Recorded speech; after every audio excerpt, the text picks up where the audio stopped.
James catches, puts up a three. Won't go. Rebound Bosch. Back out to Allen. His three-pointer. Bang!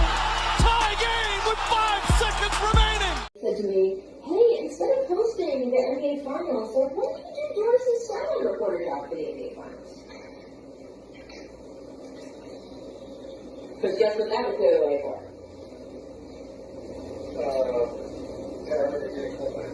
For Maria to do the hosting for us. Yeah. So, I have declined. I don't know what their next move is, but they are feeling pressure because of all of that. And I'm trying to figure out, like, how to just, my thing is that I wish Maria Taylor all the success in the world. She covers football, she covers basketball.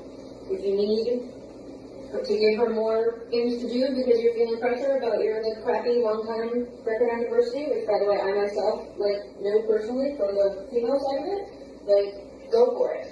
Just, find it somewhere else. You're not going to find it with me. Gentlemen, a pleasant good evening, everybody. Welcome to another episode of the Louis Sports Network. It is your boy Louis coming back at you once again with another heavy hitter banger with yet another video. Smash the like button.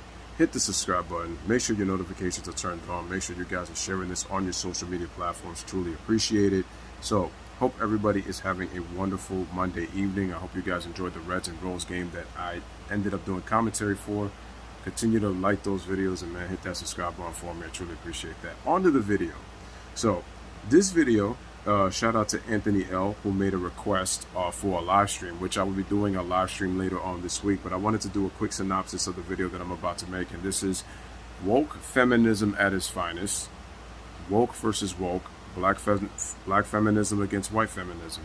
You have Maria Taylor going up against Rachel Nichols. And there's a lot of bickering going on about the NBA Finals and the fact that Maria Taylor asked for more money from ESPN. Her contract was set to expire.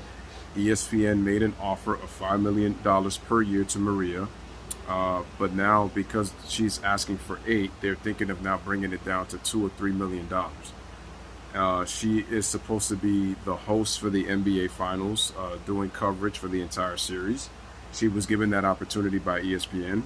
Rachel was not happy about that and decided to make some comments that got aired out.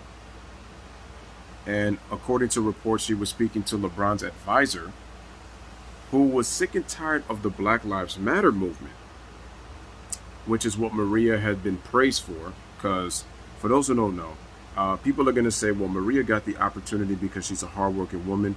Listen, Maria Taylor played college basketball. But the problem is, I'm going to be really frank and honest with you. She got that opportunity because of how she's been supporting the Me Too movement. That's not a lie. That's a fact. You could go back and trace, especially look at what she said about the comments with George Floyd and about social justice. Rachel Nichols comes off as a hypocrite because she was all part of the Me Too movement. She was praising women's rights, and she was praising, just some of the good work that the women have been doing. So then all of a sudden now, she's upset because Maria Taylor got the opportunity to be in the NBA Finals and she didn't. And she basically said, why wasn't Maria Taylor put kind of like as a sideline reporter? I'm not ready to give up my spot. I've been working for years and years and years here at the 4-Letter Network. I wish Maria all the success. Why don't they make her as a sideline reporter for the finals? Why don't they have her covering the NFL or something like that? But she was pretty much upset and pretty much called her a diversity tool, which did not sit well with a lot of people, and she got roasted on Twitter and on social media. This is what Kwame Brown was talking about, y'all. This is what he was talking about. So in the comment section, I was speaking to, a friend of mine, and this is what my thoughts were pretty much on this situation. So he has sent me a video by Sharon Reed and Mike Hill, and pretty much what they had basically said on their thoughts about the situation. Here's what I said. I said that this is a woke Jew, Rachel Nichols, who got caught from what a woke black, Maria Taylor, is trying to get that the 4-Letter Network gave her. This is woke on woke crime. The 4-Letter Network is the worldwide leader in woke. Remember, they used to be known as the worldwide leader in sports. Now they're the worldwide leader in woke. So Maria, I said that as much of a hardworking woman as she is, and Maria does a great job on the Four Letter Network. She wants Stephen A. Smith money, and I said that she has not been able to put the time in the years enough to be able to get that kind of money, at least in my opinion. I know people are going to feel differently, and it's like, oh, she's a hardworking black. Never said that she wasn't a hardworking black woman, but I said there's a reason why the Four Letter Network caters to Stephen A. a lot. Charismatic, funny. So he has things going in his favor as to why ESPN pays him the big bucks. The Four Letter Network does. Correct? He brings in the charisma, he brings in the laughter that makes people want to watch, even though people are really more so watching Skip and Shannon over there at the Three Letter Network, right? So I said that she's getting this due to the BLM movement, which is what I said. It's, like I mentioned before, white feminism against black feminism. Rachel worked hard and has more years than Maria, so I can see her point to a degree. But I also said I'm glad that she's getting exposed for the fraud that she is, because she's the same person that when Derrick Rose scored 50 points in a regular season game when he was a Minnesota Timberwolf, decided to bring up his rape case from 2 years prior. What does that have to do with what Derrick Rose accomplished? And I told y'all before on what she said, on how she felt about Kobe Bryant. That whole fake love that she's giving, she don't like Kobe. She want to talk about the story of when her and Kobe started at when they first started, when she was reporting and Kobe started in as a rookie player, yada, yada, yada. Kobe got all that slander, and now once did she really come to his defense like that. She praises Kobe because of how Kobe is with his daughters. Again, women, feminism, daughters, connect the dots. Okay? That's what it's about. Okay? As long as you could get going with the get along gang, you're going to get yourself a share of the pie. So, that's why I said that I'm glad she's getting exposed, because she's being a hypocrite. When you realize that something gets taken away from you that you feel like is yours, you're no longer going to be a part of the group. You're going to say things that you hopefully don't get on air. So apparently that this tape was more than a year old, almost a year old, and it hadn't been played, which tells me to a degree Rachel had been protected. That's what that tells me. And what's interesting is she spoke to LeBron's advisor. Unfortunately, somehow this got LeBron tied to it, because the next question you have to ask yourself is, what does he have to do? He even said that he was tired of the BLM movement, and you can hear Rachel laughing in the audio. Basically, Rachel, you don't believe in the BLM movement. You never really did you? This is why sometimes you have to be careful on what you say behind closed doors. The person that leaked out the footage got suspended without pay. Happened to be a black woman, by the way. How did she get her hands on it and then leak it out? Then Rachel Nichols decides to do this whole half-hearted, crap-ass fake apology to Maria Taylor. It was fake. It was a fake apology, and she knew she had to apologize because she would have got fired for it. But let's also remind ourselves that Rachel Nichols, how she got this job. She is the daughter-in-law to Diane Sawyer, number one. Her dad, Mike Nichols, won an Oscar while he was in Hollywood. So, needless to say, Rachel's got connections. And what I find interesting is, why is it that she is so obsessed with LeBron James this much? Think about it. She does most of his interviews. And you would say, oh, just kind of like how Ahmad Rashad is with Michael Jordan. I said, but that was very different. I said, Ahmad was very professional. If you look at Rachel, there's moments, there's pictures where she's touching LeBron and has her arm on Bron. And I'm saying to myself, what is her obsession with Bron, man? Like, something just doesn't sit right. It really doesn't. Because you go to his advisor for help, And everything that she gets involved in has something to do with LeBron. So that's a problem right there. And let me say something else. Back in 2016, they just came out with this recently. I think this had to be a couple of days ago or whatnot, but this happened 5 years ago. So on the jump, it was Rachel Nichols, Brian Windhorst, Tracy McGrady, Vince Carter. For some reason, Brian says that LeBron slid into Rachel Nichols' DMs. Vince Carter had a real whimsical look on his face when he saw Brian said that. It was a really awkward moment. And people were saying, well, Brian Windhorst doesn't really know what sliding into his DM means. Rachel shut it down so fast, to try to make it seem like if there was nothing going on between her and LeBron. She shut it down so quick and made sure that to let Brian Windhorst know that he had no idea what he was talking about sliding into DMs. And maybe Brian doesn't know what he's talking about, but then there's a small part too. He kind of knows what he's talking about too. Think about it. Brian Windhorst has been following LeBron since his days in St. Vincent St. Mary.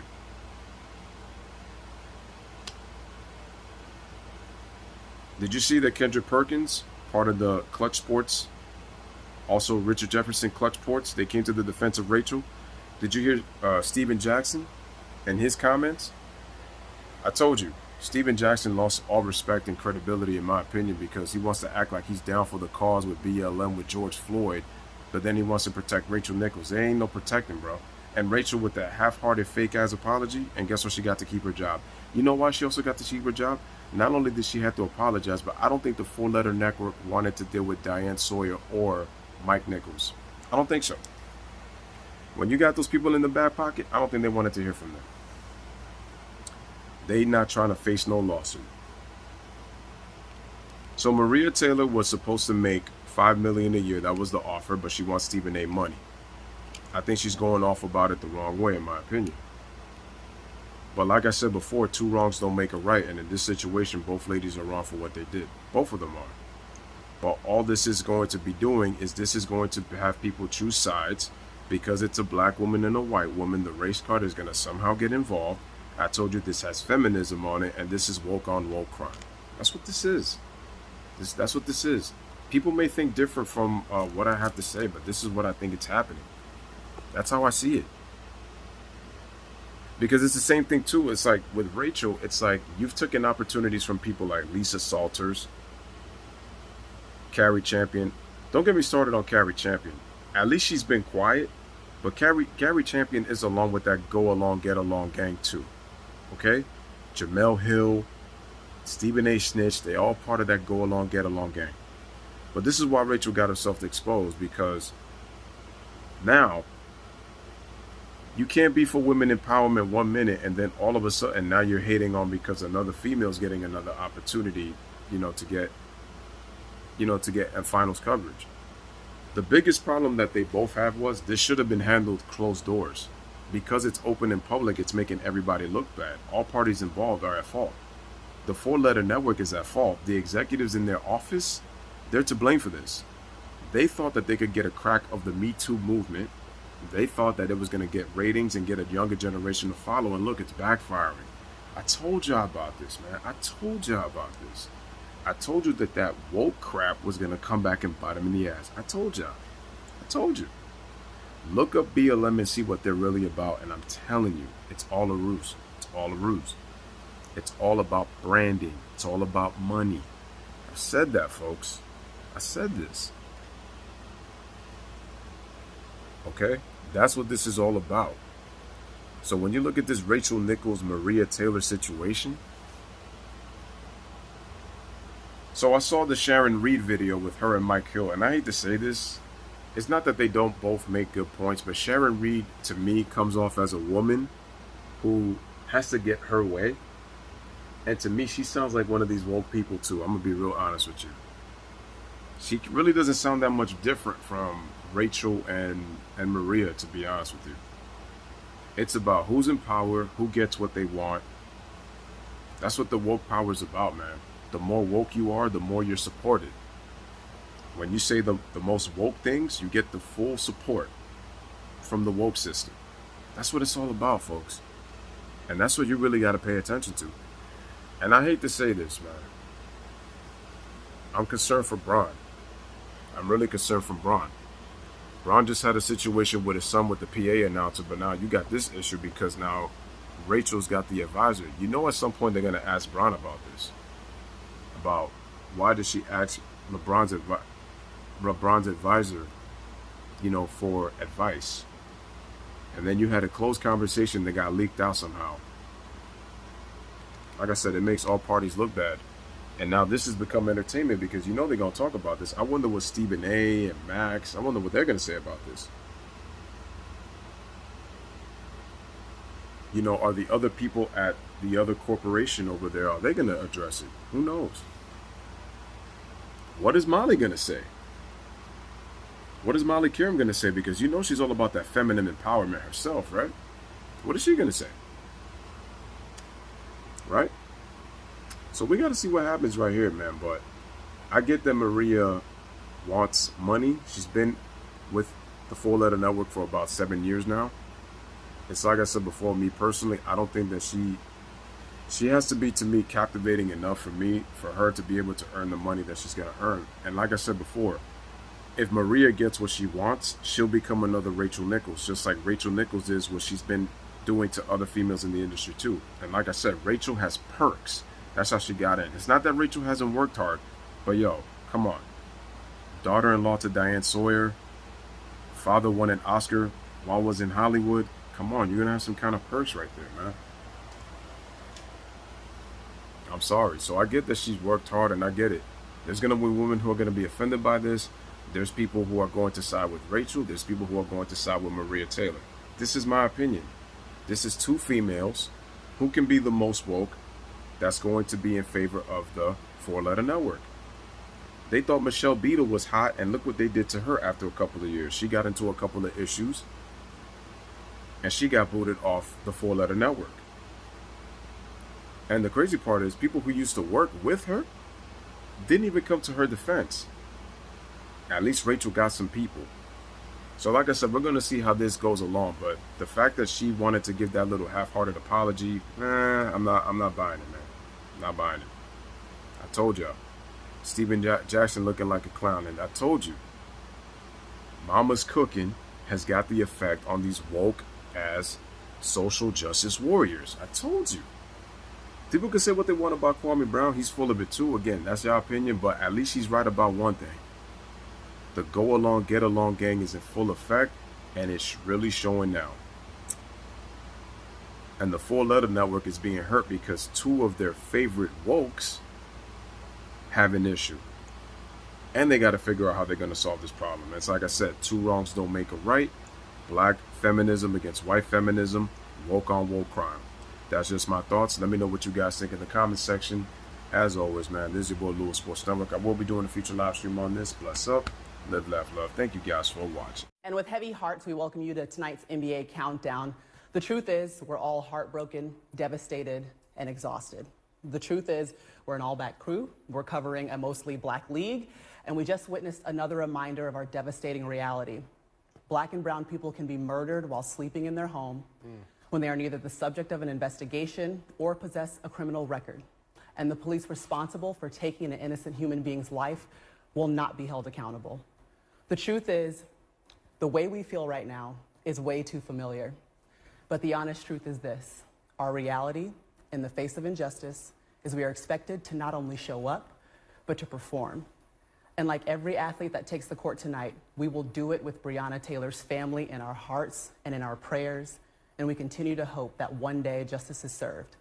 LeBron's reach is multicultural. You know what I mean? I think that he reaches out to the Latino community. The Lakers fans love him. You know what I mean? So the black community, obviously he is black, but it's also like the mom at home that's been watching LeBron play for the last 17 years who, like, if my mom knows his name and like your mom knows his name, like, and everyone knows who LeBron James is. So when he speaks on something, it matters. And sports is unique in that way, that it can tear down a lot of different walls and it can bring people from a lot of different, walks of life together. And so now that he's using that voice too, to be like, But let me tell you what the issues are with voting, or let me tell you why your vote matters, or young people, I need y'all to rise up and show up, then that's all going to matter. So I think it's really important.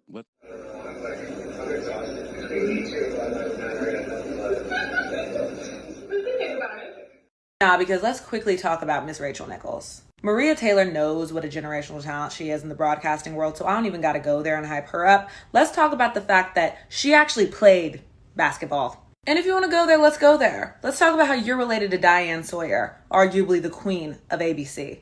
Nah. You got your job as one of the faces of ESPN because you're so entertaining and talented and so good at it, right?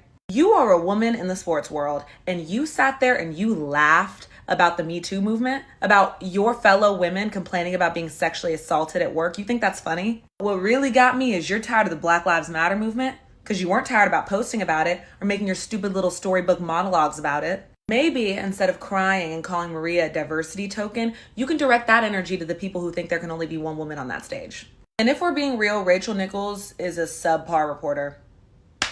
Subpar. Boring. Not great. I'm sorry your white privilege didn't work this time. Maybe next time. Rebound taken by Iguodala.